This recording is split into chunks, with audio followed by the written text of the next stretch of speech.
Hello students. Hello students. Now we'll be learning here about globalization in the second part of this video of this chapter. So here let us understand what is the meaning of globalization first. So here globalization means the integrating the economy of the country with the economies of the other countries under condition of free flow of trade and capital across borders. Means here the terms you should look for this free flow of trade, and trade always happens for goods and services. Okay. At the same point of time in this globalization we'll be discussing about this capital. Capital means investment which can come from the other economies. So here the country's economy was linked to this other economies of the world. So basically it is simply done to do the trade with the other economies or other countries of the world. So globalization is just a kind of thing in which you can say it's a global market, so that everybody can take help. Suppose if a country is not able to produce at something or some product, maybe at a very cheap cost, so it can import that product from some other country, and maybe some other country is in need of the same some product. They can take it from some other country which are having some cost advantage, like India takes lot of electronic goods as well as toys from China, because China is having a cost advantage over the other countries. So this is how we are interacting with the other economies here. Now, globalization may be defined as a process associated with the increasing openness, means India has opened its gate with the other economies, they can trade with India, then growing economic interdependence and deepening economy integration with the world economy. So, as I told you, that every country is now interdependent in some way or the other upon the other countries. So this is how the countries are connected to each other. So here we can say that they all these countries are integrated, or we can call this as a world economy. Now economic reforms here aims at integration of the Indian economy with the global economy. Now, as a result, there will be unrestricted flow of goods and services, technology, and expertise between India and rest of the world. So simply India is trading with the other countries here. So basically here there is unrestricted flow of goods and services, means goods are bought and sold easily, means export and all this import are going on very easily in our country now. Now, that on the other side, the technology and the expertise of India and rest of the world means even this technology can be taken from some other countries. So it can also be done in this globalization. Particularly, it is expected that the capital and technology will flow from developed countries to of the world towards India. So here in this in this globalization, so India's first of all, the India got this capital, means investment from the other countries, and the technology also. Suppose some other country is good in technology, so we can just import that particular technology in India as well, and we can also make some good quality products here in India. Now here the policies or strategies promoting globalization. So here we are going to discuss like what are the strategies under this globalization which help the India to grow. Okay. Now following are some key points here regarding this strategy under this globalization. So the first point here is increase in equity limit of foreign investment. Means equity limit of foreign capital has been raised. Initially it was 40%, now it ranges between 51 to 100%. So what happened in this before this 1991, the foreign investment with the capital from the abroad was not that much into India. So the investment was not allowed. Too much investment was not allowed. It was just 40% at that time. But now it has changed. It is now 51 to 100% now. Means the foreign companies, they can do the investment in India, and they can also do their production in India. So this is called as foreign investment. So once they will set up their business in India, they'll be doing productions. Okay, so investment is how it is done. Like Google is there.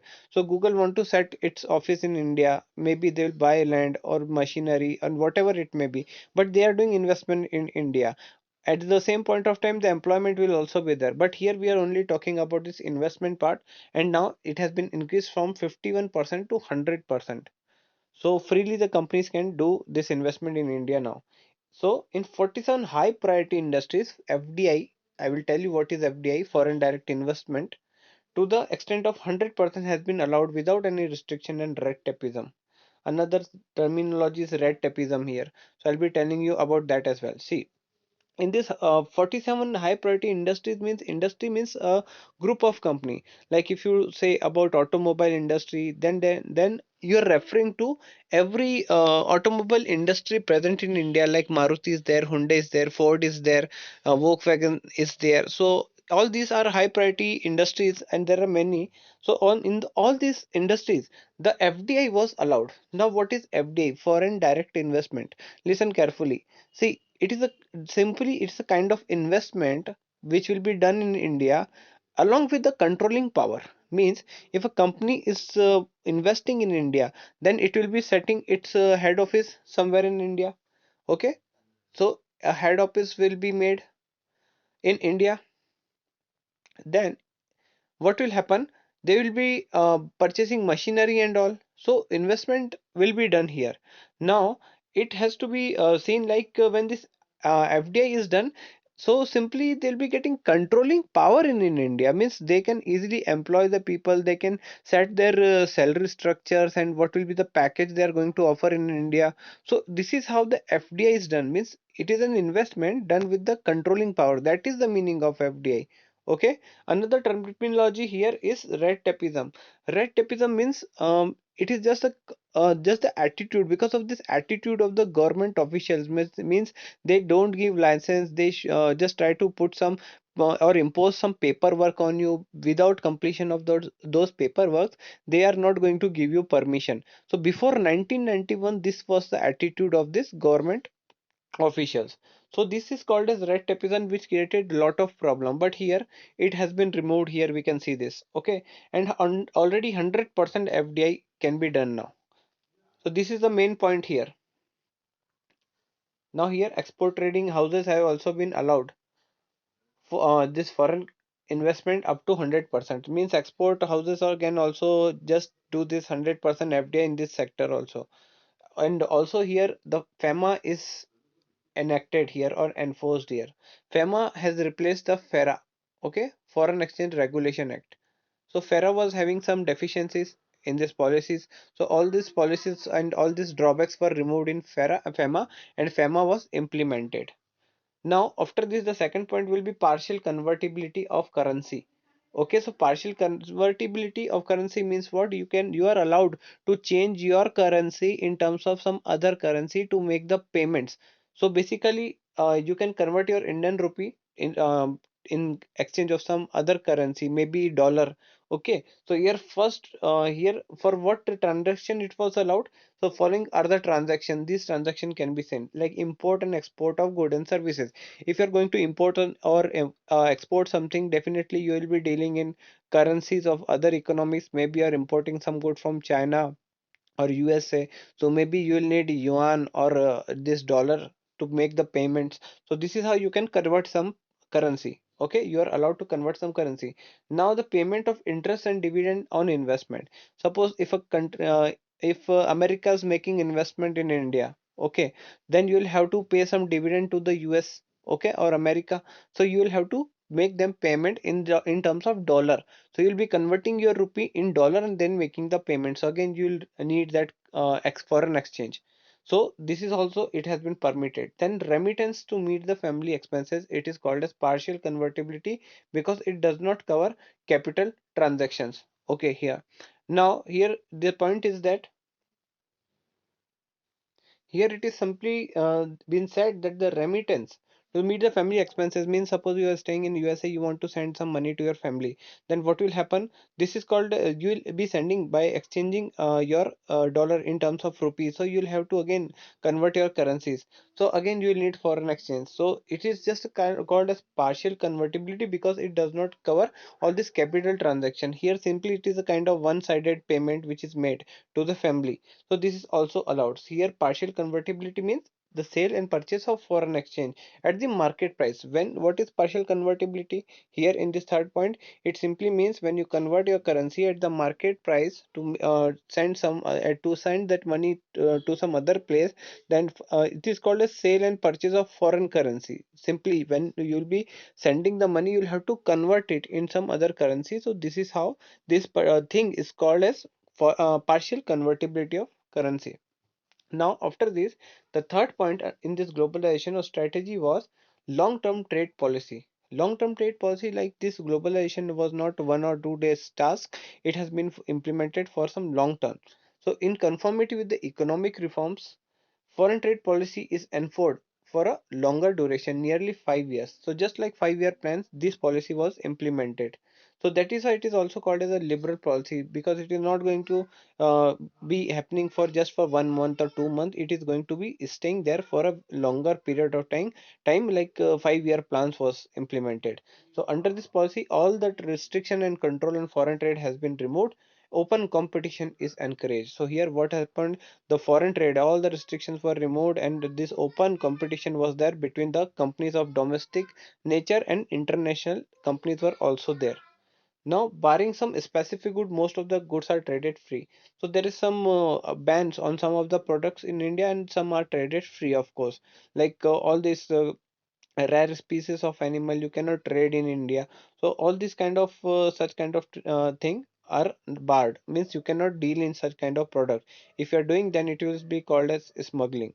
So these are not traded, and only rest of the goods are traded here. Now, reduction in the tariff or taxes. Okay, in order to encourage the competitiveness, the tariff or taxes have been withdrawn on most goods traded between them, India and rest of the world. So, upon most of the goods, the tariff barrier was removed, means all these duties which were imposed, so the tariff was removed.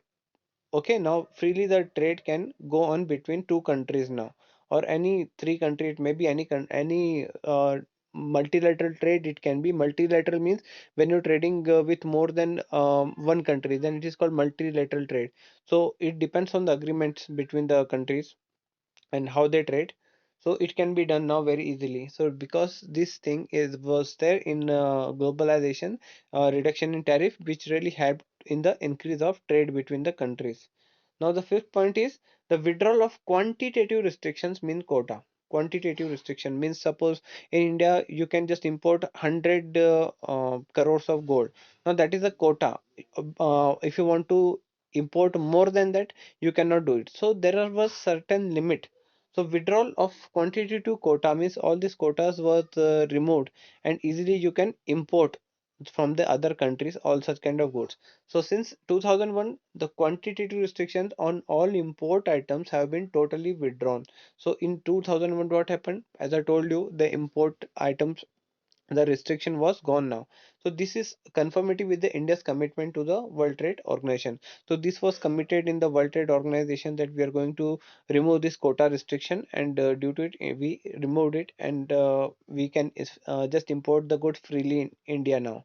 Now, appraisal of the LPG policies. LPG means it is a kind of conclusion. Okay, you can say that it is a conclusion kind of thing. So here you are going to learn about the merits of this LPG, liberalization, privatization, and globalization, and demerits also. So what is the first point of merit of LPG? Vibrant economy. India become a vibrant economy. What is vibrant means? Vibration means our GDP really shook up, and it really moved on. So Indian economy has definitely become a more vibrant, because overall level of economic activity has been risen up or trended up, as indicated by the GDP growth. So simply we can say here the GDP was increased. In short, the economic activities was also more. So that's why our GDP was also more. So India is called as a vibrant economy. Means our GDP started jumping. Okay, means it started to rise. Okay, now the second point is stimulant to industrial production.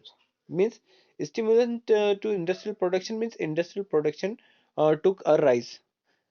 So here the LPG policy have worked as a great stimulus to the industrial production in the Indian economy.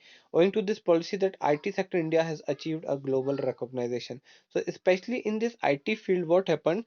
There was a great production because of this LPG, and we Indians are simply producing or making software for USA and most of the country, providing them with good services. So as we know that India, the labor is very cheap, and we are providing services to the other countries or other economies. So this is a good part. We are doing this in a very good way. So in IT sector, India has got a global recognition that India is very good in providing this such kind of services at a cheaper cost.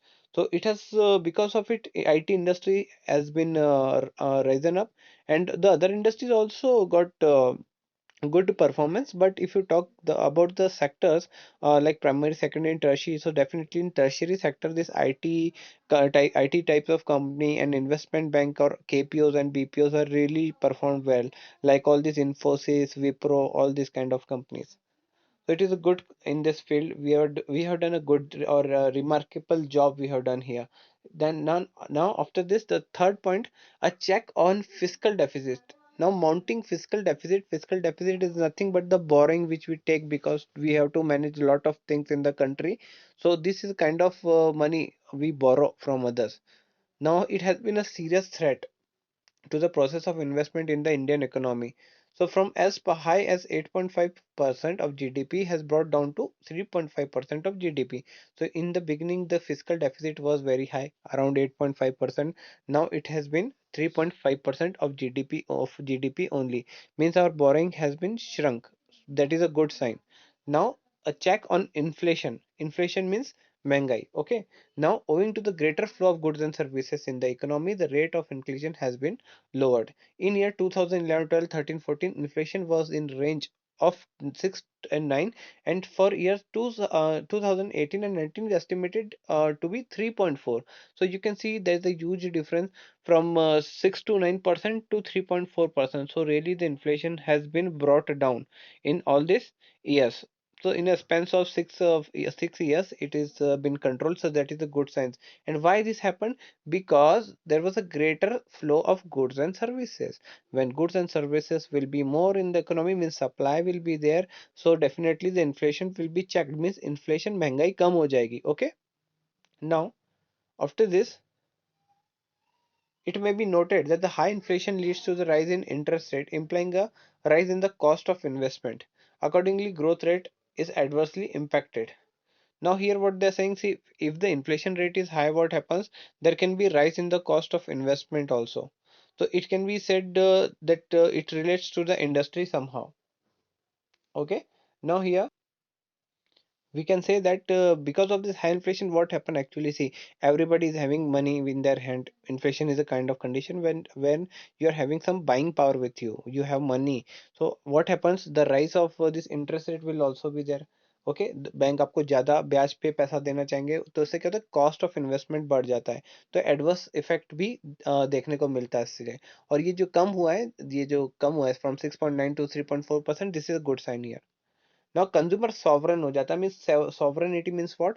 Consumer sovereignty has expanded over time. This is evident from the fact the large variety of goods and services from the diverse global market are now within the reach of the buyers. So producers are widely responding to the customer choice and preference. So what is consumer sovereignty? See here what is happening, the industries are trying to make the product according to the needs of the needs and choice and preference, taste and preferences of the consumers. So when you make the products according to the taste of the consumer, definitely the your consumer is sovereign over here. Means जो भी आप बना रहे हो consumer के लिए बना रहे हो तो उसको ध्यान में रख के प्रोडक्ट्स बना रहे हो. So that is a good thing. Now a consumer is having a variety of choices now. He can select from many different brands are there. If we talk about soaps and shampoos, motorcycles, cars, so there are so many choices available. So consumer is sovereign because of this LPG. Now a substantial increase in foreign exchange reserve. Now foreign exchange reserve has been really increased. Why? Here the depletion of this foreign exchange reserve was one of the compelling reasons for the government shifted to LPG. So in 1991 what happened, our foreign exchange reserves were shrinking. कम हो रहे थे हमारे foreign exchange reserve. That's why government ने क्या किया, LPG policy को apply किया. Okay. So thanks to these policies, foreign exchange reserve of the country are now reached to a comfortable level. अब क्या हुआ है, इंडिया में कंफर्टेबल लेवल हो गया. अभी पैसा आया कहाँ से, हाउ दिस फॉरेन एक्सचेंज आया कैसे? इंडिया में जब आप ग्लोबलाइजेशन की बात करते हो तो बाहर के लोग इन्वेस्टमेंट कर रहे हैं, they are making investment in India. Means foreign exchange is coming to India. This is how our foreign exchange reserve has risen. Okay. Now the seventh point, flow of private foreign investment is there. So here private foreign investment has taken a jump of the adoption of this LPG policies. So how this investment has been increased? This is a matter of great relief to the government here because the domestic economy was not generating enough surplus for reinvestment. So Indian indigenous technology was also getting obsoleted. So it is significant to note that the private foreign investment is often accompanied with innovative techniques of productions. Now what happened? This is a great sign for the relief of the government, because see what happened in the Indian economy. This domestic economy was not able to generate enough surplus or reinvestment.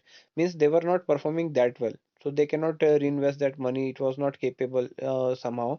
So what happened on all the other side? This is indigenous technology. Means technology which they were using was also obsolete. Purani technology थी. So when this investment of all this foreign investment came into play, so it also came along with some innovative technique of production, which really helped the domestic firm also to do a production at a greater level. So investment really helped in India, and due to this, the government really took a great sign of relief, because they were happy that investment is also coming, and some technology innovation and all this new technique of production will also be implemented in India. So it was a good sign here. Now the eighth point is recognition of India the emerging economic power. So it is owing to the LPG. Because of LPG, what happened? So here the ranking of the India is improved here somehow. So this is why we can say that India is an emerging economy. Okay, so it is a consequent rise in the overall level of economic activity. So in India, what was happening? The economic activity was increasing. So India is now being recognized as an emerging economic power in the world. Okay. Now, due to this, what happens is when let me tell you one more thing about this emerging economy. When you are called as an emerging economy, like India and China, both are emerging economies. So what happens when you are in emerging economy, like in India, the other economies, जो दूसरे देश हैं, they would like to invest money in India. Okay, so investment will come to these emerging markets or emerging economies like China and India. So some US from some USA, or maybe some from Singapore or Japan, all these companies are there, investment banks are there. They're going to put their money in your India. Okay. Now, the ninth point is a shift from monopoly market to the competitive market. So basically, before 1991, there was a monopoly of all this in Indian market. So here, after that, what happened? Now it is a competitive market. Now because of this LPG, what happened? Now you can find the domestic companies also performing, and international companies are also there, and they're both are just doing this competition, free competition in the market according to the demand and supply of their own goods. So here, the launch of the LPG has caused a significant shift in the structure of the Indian market. Indian market are now increasingly shedding its monopolistic character and becoming more and more competitive in nature. So for example, here instance of decades back, the product like car, refrigerator, AC were the monopoly power of the selected brand only. Now a variety of products are available at the competitive price. So we know very well before this, like if we talk about this car, so only Fiat and Ambassador car was being manufactured. So there was very less choice. Now you are having ample choice with you. In every single thing you are having so many choices. So this is how we have shifted from this monopoly market. All these companies were having monopoly because they were getting simply protection from the other from the other economics countries, like maybe Ford. So Ford was not there before. After 1991, so many companies came into in India. So you can say that simply they were getting protection, but now they are not having protection. They All these companies are coming into India, and they were doing their own production now here. Now, what are the demerits of this LPG? So first is neglect of agriculture. Means what does it mean? See, agriculture sector has suffered a serious neglection. Means here now we forget about this agriculture sector. Now because of this growth rate has slipped here. So it slipped to miserably low to 2-3% per annum here in the case of agriculture sector. So this led to the widening the gulf between the rural and urban economies. So now here there is a big gap between these rural areas and urban economies. So this shows that there's poverty also because of this neglection of agriculture in this new economic policy. Because what happened, this GDP which is rising here in India is because of the secondary and tertiary sectors. Now agriculture sector is lagging behind here because simply the contribution by this tertiary sector or service sector especially is coming up. So this is what is happening now. In fact, the slow growth of the agriculture sector must ultimately hinder the process of growth of industrial sector as well.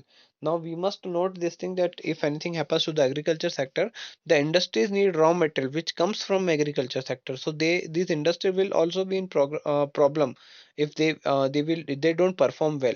Okay. Now this is a kind of thing which was not done properly here. So here the agriculture sector is an important source of raw material. Then agriculture sector is the principal source of labor supply to this industrial sector. Okay. Now the third point, agriculture sector is a significant source of demand for the industrial product like tractor and thresher. So we must save this agriculture sector also. We should have put more kind of attention towards this agriculture sector also, which has been neglected and which is a bad point about this LPG. Now, second is urban concentration of growth process. Means those areas which were civilized or most of the people are residing, like शहरीकरण हो जाता है किसी जगह का, तो उसको बोलते हैं urban concentration of growth process. Means वहाँ पर growth ज़्यादा है और दूसरे areas में neglection है. So LPG has resulted in concentration of growth process in the urban areas. Think of any MNC which you hardly find in the trace in rural areas. So any kind of multinational company like Coca-Cola, have you ever heard that Coca-Cola is doing business in some rural areas? It is very rare because they will be shifting some good companies like from near Delhi or maybe some in Mumbai. They were going to have their branches in such a kind of place.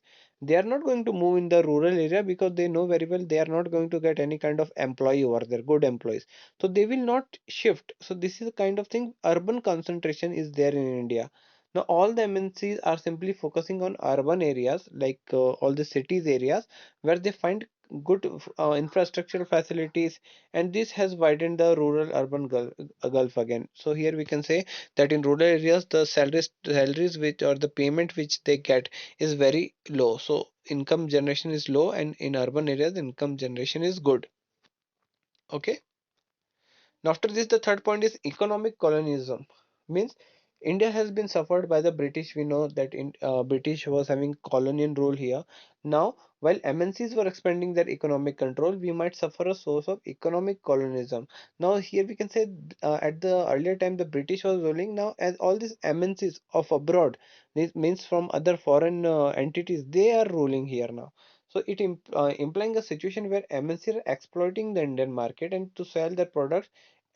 In this process, domestic producers are marginalizing owing to their poor competitive strength. Now we know very well these MNCs are having lot of money with them, so they are doing the business in India. They can sell that product very easily, but the domestic producers, in order to survive, they are dropping their prices. So they're because simply they're dropping the prices because their competitive strength is very poor. So this is another problem here. So MNC is ruling now. Now fourth point is spread of consumerism. Means again, making the product according to the needs and taste and preferences of the consumer. This is called as consumerism. So spread of MNCs in the country as a consequence of LPG. Because of LPG क्या हुआ? The MNCs were there in the India. अब India में MNCs बहुत सारी है, and they are having large scale production in India.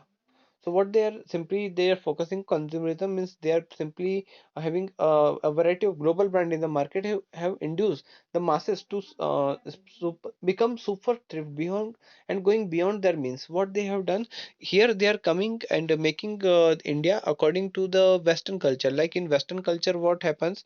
The people spend money through borrowings. Like here in India, if you want to purchase a car, so what happens if you're not having 10 lakh rupees, because car comes in 10 lakh rupees suppose, so you're having only 2 lakh rupees. So what you can do, you can make the down payment, okay, and you can go for loan for 8 lakhs and you can purchase that car. So here what are you doing? You're going beyond their means. The people are going beyond their means.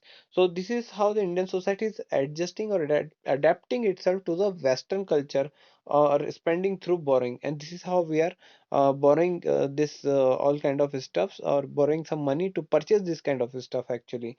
So this may expand the size of the market for the traders and manufacturer.